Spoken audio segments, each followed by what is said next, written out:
Has someone ever tried to make you feel guilty for choosing yourself? The funny thing about being told to grow up is that it usually arrives as a performance for an audience. And on that backyard afternoon, the show started with my mother raising her voice just enough for the cousins and in-laws to hear, while my father stood beside her like the backup singer who only knows the chorus. And she said that it was time I moved out and learned to stand on my own 2 feet, which was hilarious, insulting, and revealing all at once, because I had been standing for a very long time, just not in a way anyone around those folding tables had ever bothered to see. I felt the eyes land on me like little taps on the shoulder, my aunt who loves advice when it costs her nothing, my cousin who treats every family moment like a networking event, my brother who smirked into his drink because he has always enjoyed a joke as long as he is not the punchline, and I could hear the soft hum of approval that always follows a public scolding dressed up as parental wisdom, the little nods, the tight smiles, the I told you so looks that people wear when they think they are on the responsible side of the line, and I let the whole thing wash over me because I have learned that when people want to humiliate you, the quietest response is the one that scares them the most. My mother did her usual speech about how the world will not wait forever and how a woman needs to be decisive and how parents cannot carry a grown child indefinitely. And my father sprinkled in comments about responsibility and deadlines and how this conversation was coming from love. And I watched them build this neat little story where they were the brave leaders taking the hard stance while their adult daughter clung to comfort like a teenager who refuses to learn to drive, and not one person at that table knew that the card covering the electricity in their house did not carry my father's name, and that the internet they used to stream every show and make every video call did not connect without me first saying yes each month, and that the heat they loved to brag about as evidence of sensible budgeting did not arrive without a quiet transfer from a bank account they had never asked about. I did not say any of that, because the thing about truth is that it lands better when the people who denied it walk straight into it on their own. So I let my brother toss in his jab about independence and how maybe I should try being less picky. And I let my mother pretend that this speech was spontaneous and not rehearsed in the car, and I let my father put a hand on my shoulder like a coach congratulating himself for finally delivering the tough talk, and I said that I heard them, that I appreciated their honesty, and that they were absolutely right about one thing, which is that clarity helps everybody sleep at night. The relatives nodded because that sounded agreeable and mature, and for a moment I think they believed they had witnessed a breakthrough, the tidy kind you see in made-for-television families where an uncomfortable moment becomes a life lesson by dessert. But I kept my voice even and my face calm because I did not want to spoil the ending, and I asked my mother to pass the salad, and I asked my father if he still had that box in the garage I could use for some things, and I watched the relief move through them like a wave because they mistook my composure for surrender when it was actually the opposite, which is another thing people miss about me when they think I am quiet for the sake of keeping the peace. I went inside to rinse a plate and my mother followed, pretending to check on the sink like she always does when she wants a private moment that is somehow still public, and she said she knew I would take this well, because I am reasonable when I am not being stubborn. And I told her I was not stubborn, I was just done pretending we were living the same story, and she laughed a little brittle laugh and told me not to be dramatic, because no one here was the villain, and I said sure, no one here is the villain, and I dried the plate and set it down and thought about how people love to draw a neat boundary around the parts of the truth that make them comfortable, as if the rest of it will just sit quietly outside the fence. I took my time saying goodbyes, because that is how you leave when you have decided to stop asking for permission, and my father hugged me with a sigh like a man finishing a chore. And my mother told me she loved me and that this was for my own good, and that I would thank them one day, and my brother asked if I had any extra boxes because he needed to drop off a few things for storage at the house later. And I told him that the house was going to be very busy for a while and that he might want to keep his stuff where he could find it, and he laughed like I had told a joke, which in a way I had, just not the kind he understood yet.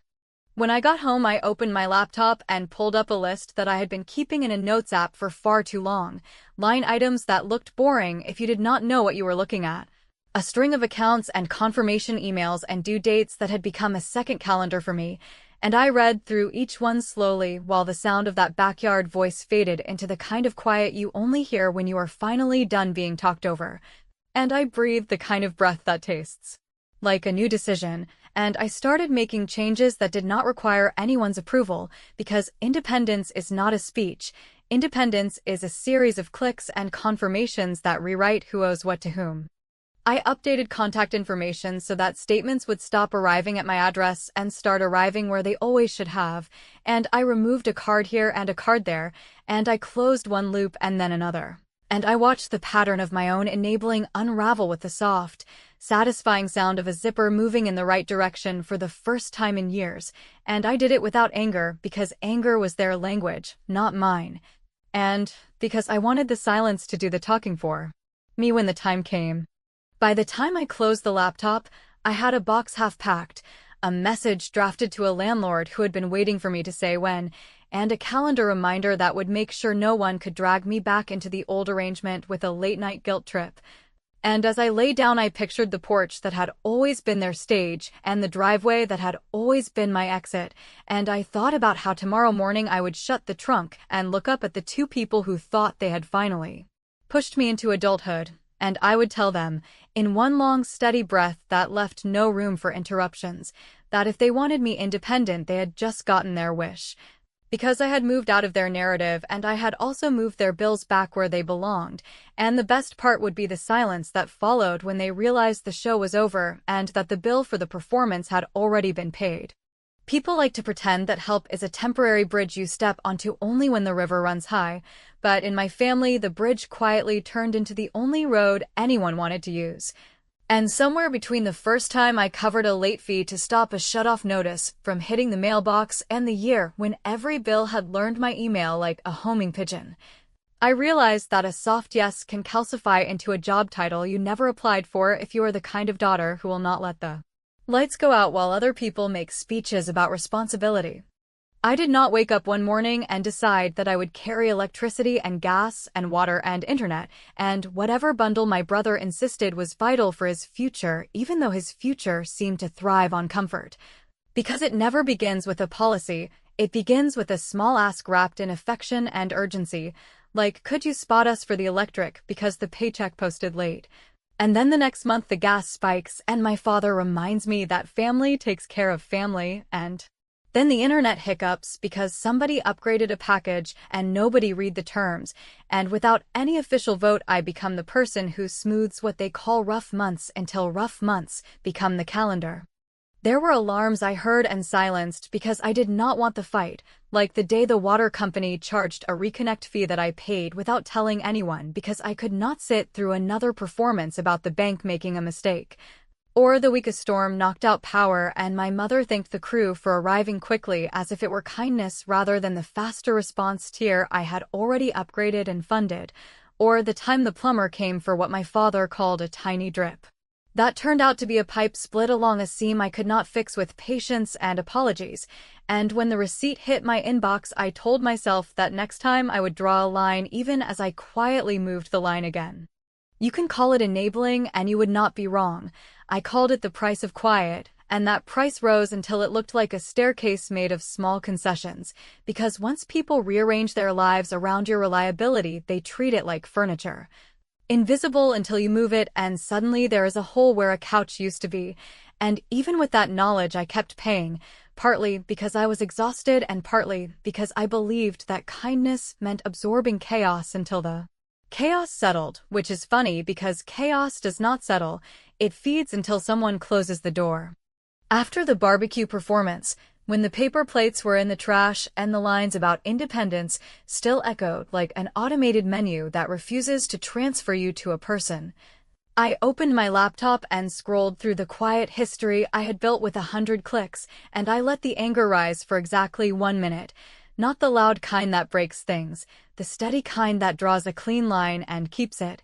And then I began moving their life back into their hands with the same precision I had once used to hold it together. Updating emails to theirs, replacing my number with theirs, removing my card where it hid behind autopay toggles, deleting saved profiles that pretended to be harmless while they reached for my wallet.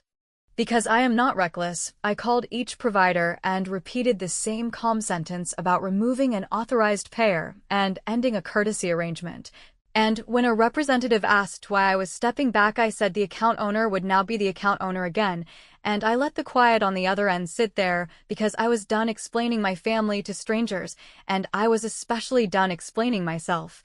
And when the confirmations arrived, I filed each one into a folder labeled with dates and reference numbers so that the future could not pretend the past had been cloudy. I did one more thing that felt less like revenge and more like housekeeping with teeth, which was to port my phone line off the family plan my mother adored because the group discount made her feel shrewd and the shared dashboard made her feel informed.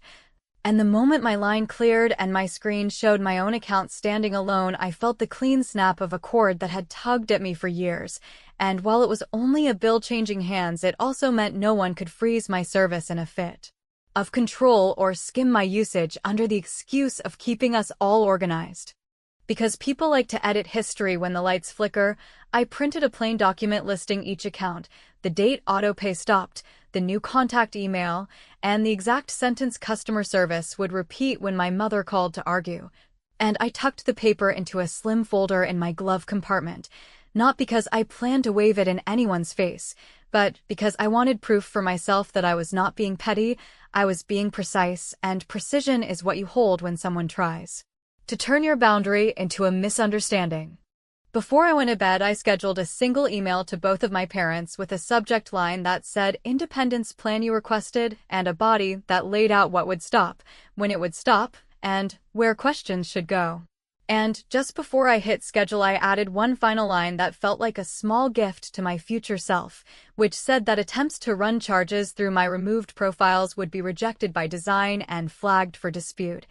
Then I called the bank and placed merchant blocks so the software could say what I would no longer repeat. I slept, and when the alarm nudged me into morning, I packed boxes the way you pack when you are leaving more than a room, and as the light edged across the wall, my phone chimed with the delivery confirmation that my email had landed. And although I knew the real conversation would happen on the porch with the trunk shut and both of them watching, I let myself take one long breath because my first shot had already landed while they were still asleep, and the next one was waiting in the simplest sentence I have ever rehearsed, a sentence I planned to deliver the moment I closed the trunk and looked up at the house that had mistaken my silence for dependence. I backed the last box into the trunk with the kind of deliberate care you use when you want to make it clear that you are not rushing. I lowered the lid until it clicked. And when I turned, I saw my parents on the porch in that familiar formation that always meant an announcement was coming, my mother with her folded arms that pretend to be concerned, and my father with his jaw set like a man who expects to be obeyed. And before either of them could start a speech, I said that I had heard them yesterday, that I understood the plan, and that I was moving out today just like they asked, which made their faces relax for a second the way faces do when they think they have won something important. I did not let the silence sit long because I wanted my words to land without room for edits. So I told them in the same calm tone I use with customer service when I need records to be accurate that I had also ended the courtesy arrangement I had been running for years, which meant the electricity, the gas, the water, and the internet would now be paid by the people who used them, that the cards and profiles with my name were gone, that the emails and texts would arrive where they belonged, and that if they called the providers to reverse it, the providers would read a note on the account that said the authorized payer had been removed by request of the account owners, a phrase I repeated slowly because I wanted them to hear themselves inside it. My mother blinked like I had switched languages and then found the familiar path of guilt, telling me that family does not nickel and dime each other, and that I was being dramatic because this was only about motivation and growth and learning to be independent. And my father said that this was not the time to get petty or emotional because bills are not a punishment, they are a responsibility. And I told them both that I agreed completely, that bills are a responsibility, which is why I returned theirs to them and kept mine for myself, and I watched the realization move across their faces like a shadow because they were only just doing the math on what it had meant that the lights had never once flickered in their house unless I wanted them to. My brother chose that moment to wander down the steps with that lazy grin that has always been his favorite fallback when he thinks a joke will fix anything, and he asked if he could throw a couple of boxes into my trunk to clear out space in the garage, which made my father snap at him to read the room, and my mother told him not to worry because I did not really mean what I had said, and I looked at him and told him that the internet package would roll back to whatever plan they chose to pay. For now, which meant his gaming nights might require a little patience, and he laughed until he saw I was not laughing, and then he muttered something about everyone being so intense these days and drifted back inside. Which was fine because the next part was not meant for him anyway. My mother tried kindness because kindness has always worked on me, telling me that she appreciated everything I had done and that maybe I could keep the accounts as they were for a month while she and my father figured out a transition. And my father tried authority because authority has always worked on him, telling me that he would handle the bills directly and that he was sure I had misunderstood how these things are usually set up, and I told them that there was nothing to misunderstand. Because I had handled the shutdowns and the removals in writing with confirmations, that the bank had merchant blocks where they needed to be, and that there was a document in my glove compartment that listed dates and reference numbers if they wanted receipts. Not because I planned to argue, but because I was done entertaining the idea that my boundaries were open to negotiation.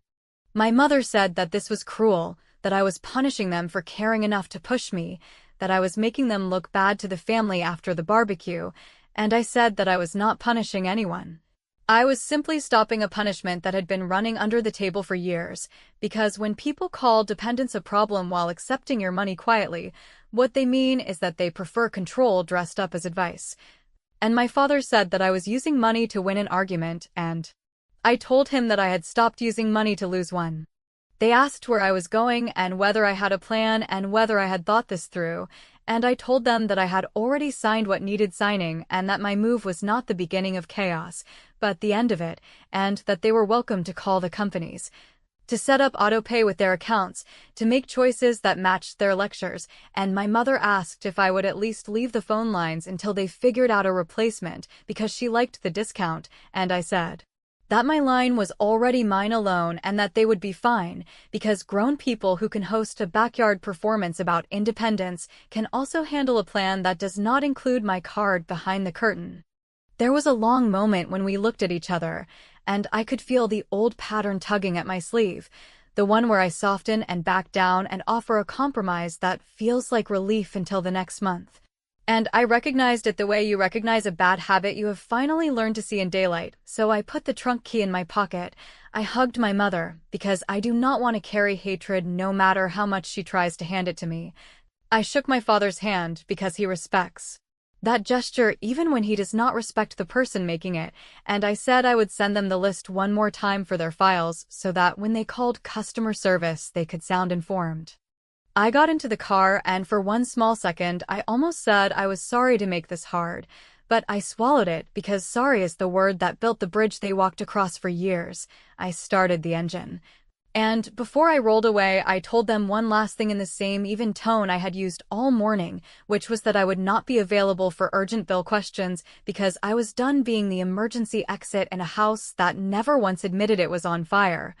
And that I wished them luck. Because luck is what you rely on when you refuse to plan, and then I pulled out while my phone buzzed with a call from a number I recognized as the utility company's automated system, and I turned it face down on the passenger seat. Not because I was afraid of what it would say, but because I already knew, and because the next move would not be mine to make. As the street straightened in front of me and the porch fell into the small rectangle of the rear window, I heard my mother call my name with the voice she uses when she thinks there is still time to fix things if I will just turn around. And I did not turn around because the fix had already happened, and the funny thing about a fix is that it looks like damage to the people who benefited from the broken version, and I let that truth ride with me in the quiet as I headed toward a front door with my name on the lease and a calendar without their due dates on it, while behind me a stack of notices and a long message thread began to build toward a moment that none of them were prepared for, a moment that would arrive faster and hit harder than any of us expected. And it was not a shutoff. The first wave landed before I reached the highway, because silence has a way of flushing out everything that was hiding beneath polite routines. And as missed calls stacked from the house line and my mother's contact and the unknown numbers that always turn out to be automated systems reading scripts in a friendly voice, I let the phone face down on the seat and drove toward the address that had my name on the lease, telling myself that I had chosen the kind of quiet where choices stick, and That if something was truly urgent, it would still be urgent after I turned a key and set a box on the floor without anyone asking whether I was sure. By the time the first voicemail finished downloading, I was standing in a room that still smelled like fresh paint, and while my mother's voice traveled through the tiny speaker with that mix of sorrow and performance that has always been her favorite pitch, saying that a message from the utility had arrived and that something must be wrong because an account showed a contact change and a deposit reassessment and a due date she swore had never been there before. I sat on the floor and opened my laptop, checked each confirmation, and answered the only question I planned to answer, which was whether my boundaries held when pressure arrived, and I found that they did, which made the rest of it much simpler than I had feared when I was still living in their timeline. What people call fallout is usually just a list of consequences wearing a dramatic coat, and it came in even, predictable steps. Starting with my brother lighting up the family thread to complain that the internet had slowed to something he called prehistoric and that his game would not match to a server because the plan had rolled back to a basic tier, followed by an unamused text from my father accusing me of cutting them off in a way that made them look foolish, followed by a tight note from my mother asking if we could talk as adults about a grace period because change is hard and feelings ran high yesterday, and I answered none of it because I had already said everything that mattered. And because if you answer every ping, you teach people that your boundary is a vending machine where enough noise produces candy. I arranged the things that actually required my attention, which felt almost luxurious after years of being conscripted into their emergencies. And I opened accounts that belonged exclusively to me for power and water and internet, and I scheduled a mattress delivery and a locksmith visit because I prefer my own copies of keys. And while I waited for the doorbell, I cleaned the last traces of my profile from shared services, logged out of streaming platforms that had lived on their television, like a permanent guest who paid for the snacks, reset passwords on music and cloud storage, and the little subscriptions that nobody notices until a credit card expires. And when my brother sent a screenshot of the living room television complaining about too many devices and asked if I had changed something, I replied with a plain sentence and a link to the provider's sign-up page and told him that ownership includes decisions, which is a truth he did not find entertaining. The second wave of calls did not bother with kindness, because kindness had not worked, and my father left a message declaring that the power company wanted a deposit that was higher than the one he remembered from years ago and that this felt punitive. Which I suppose it did if you had never seen the spreadsheet of reconnect fees I had paid to keep their balance from creeping to a level where companies start asking for guarantees, and my mother sent a long text explaining that she would hate for relatives to learn private financial details because people talk and it gets ugly, and I let the subtext sit there because it said what needed saying, which was that the audience they had performed for yesterday might not feel as impressed today when the screen goes dark before a big game and someone mentions that their adult daughter had been the reason it never went dark before.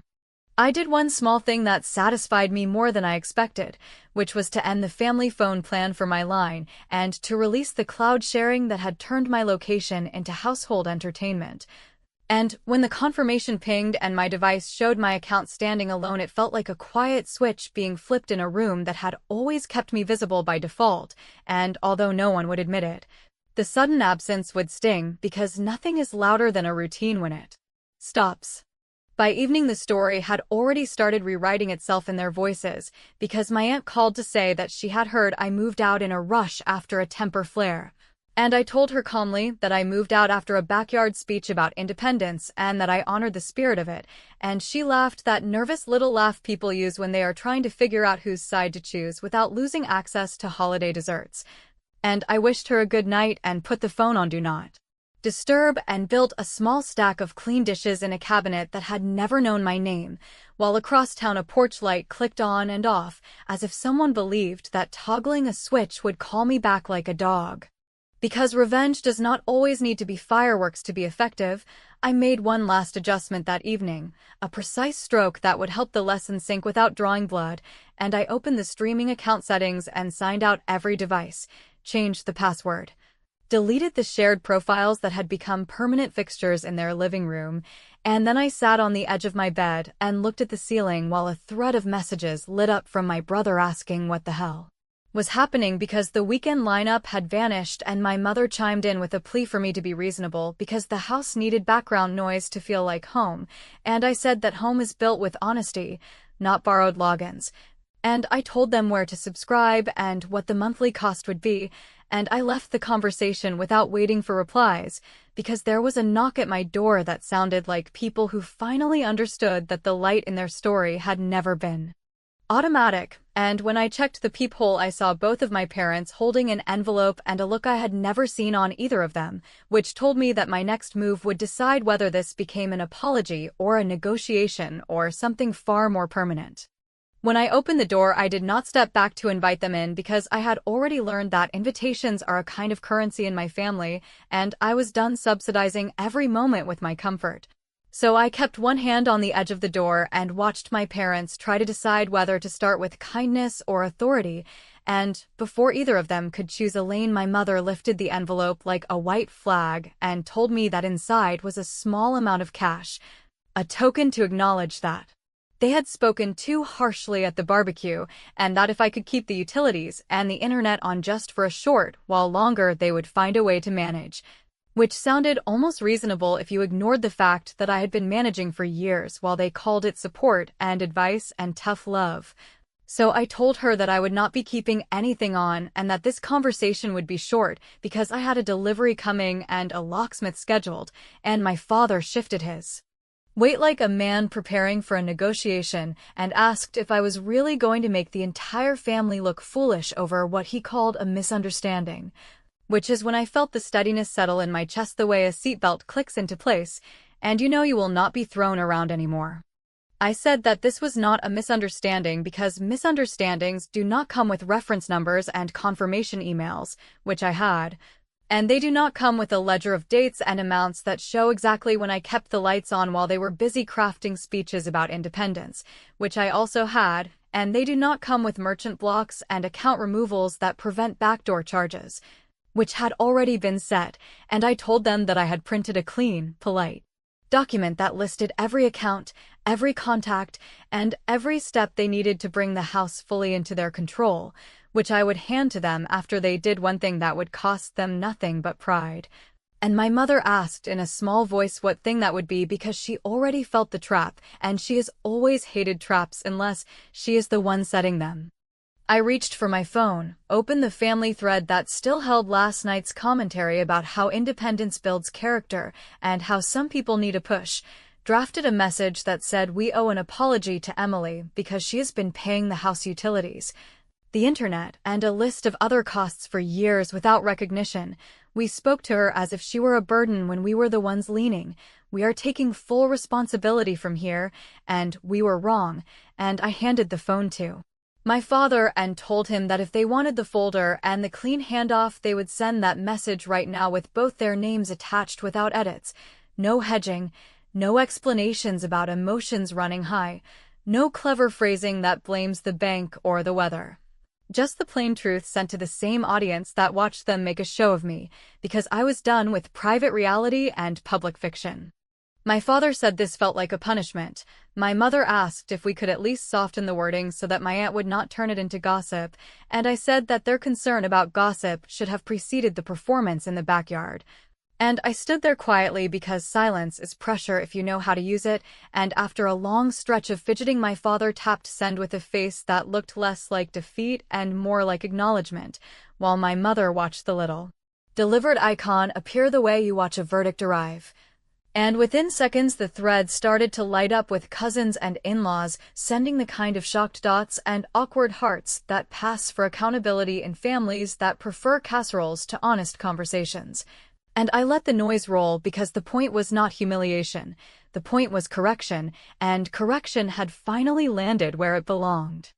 I took the envelope, removed the cash without counting it, slid it back toward them, and said that I did not want repayment in bills I would never cash, because I was not trying to balance a spreadsheet, I was updating a system. And systems only change when you replace habits with structure. So here was the structure. The folder with the step-by-step guide, the list of due dates, the provider's numbers, the notes on deposits and reconnect fees. The page that explained in simple language why they We're seeing higher deposits now, the paragraph that warned against letting balances drift because companies remember, and the closing line that said, please stop treating your daughter like an extension cord just because she does not like to argue. And I handed it to my mother because she is the one who will actually read it while my father pretends to be the authority on household logistics. My father tried one last swing at control by asking to see my new lease, not to approve it but to make sure I was not making a rash choice. And I replied that my choices were no longer a family committee project and that my lease was as private as their mortgage statements had always been, and my mother, who is faster at reading the room when the show is over, said that they would take the folder and that they would handle it, and she asked whether, once things settled, we could talk about family dinners again, and I told her that dinners were not the problem and food was not the problem and holidays were not the problem. The problem was the quiet economy running under our conversations where I paid for peace while being called dependent. And that economy had closed, which meant future dinners would be possible only if they arrived without invoices disguised as obligations. Before they left, I added the last piece because I wanted this to be airtight and not theatrical, and I said that I had also placed credit freezes on my reports and alerts on new utilities and telecom accounts bearing my name. Not because I expected them to cross a line, but because I had spent too long reacting, and it was time my life ran on default settings that protected me without an argument. And I watched the knowledge register that there would be no quiet cosigns or surprise transfers or last-minute rescues when a due date crept too close, because rescue looks romantic until you realize you are always drowning someone else to do it. They stepped back, my mother clutching the folder the way you hold a manual for a machine you thought would run by itself forever, my father managing a nod that had more respect in it than any nod I had seen from him in years. And as they walked down the hall, my phone buzzed with a new message in the family thread from my brother asking if the apology meant his streaming profiles would be restored, and I typed a single long sentence that said profiles are for the person who pays the bill and that adulthood is not a menu where you keep the perks when you send the check to someone else, and then I turned off notifications because the conversation had ended, the lesson had landed. And the light that flickered on their porch that night would do so on their dime and under their name, which is exactly what they asked for when they announced that it was time for me to be on my own, a line I finally took at face value, turned gently in my hands,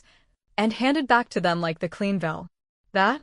It was paid through and fully reconciled.